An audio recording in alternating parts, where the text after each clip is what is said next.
আপনাদের কাছে মাপ চাই। আল্লাহ পাক রব্বুল আলামিন আমাদের রিজিক এখান থেকে দান করেন। কালকে মালিক সমিতি বিলুপ্ত করা আছে, মালিক সমিতির কেউ নাই, মালিক সমিতি বিলুপ্ত ঘোষণা করা হচ্ছে। আমিও কর্মচারী, আপনিও কর্মচারী। আমার যদি দোকানের মাহাজনে না থাকে আমি থাকবো কোথায়? 2 নম্বর হলো আমাদের দাবি আমরা নিয়ে যাব, এই আপনাদের সকলের দাবি আমার দাবি। আর এখানে কোনো মালিক না থাকলে ভাই আপনি আমিও থাকবো না। মালিক আগে তারপরে আপনি। আমিও কর্মচারী, আপনিও কর্মচারী। আমার যদি দোকানের মাহাজনে না থাকে আমি থাকবো কোথায়?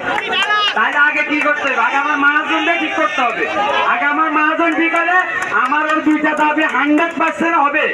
এই 2টা দাবি আমি ওখানে লিস্টে আমার নাম লেখা আছে। প্রত্যেকটা আলোচনায় আমি থাকবো, প্রতিটা আলোচনায় আমি উপস্থিত থাকবো।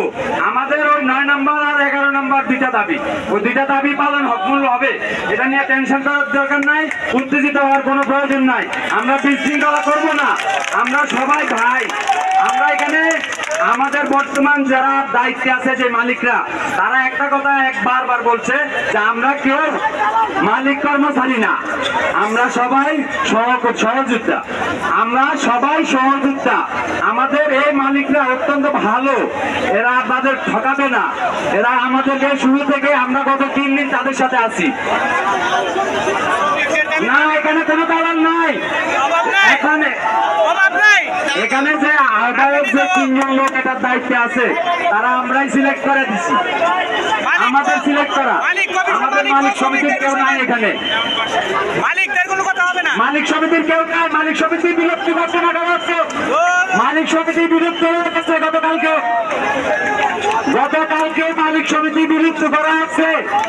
আমি উপস্থিত ছিলাম। মুখের পেঁচাল হবে না, লিখিত দেন। সবাই শুনে আমরা এখানে বসুন্ধরার সবাই, এর ভিতরে কিছু বাইরের লোক ঢুকে আমাদের ভিতরে বিশৃঙ্খলা সৃষ্টি করবে।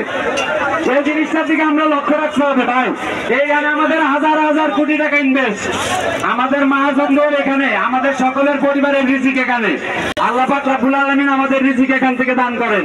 আমরা আমাদের প্রতিষ্ঠানকে নষ্ট করব না, আমরা কোনো উচ্ছৃঙ্খল আচরণ করব না। দয়া করে আপনাদের কাছে মাপ চাই।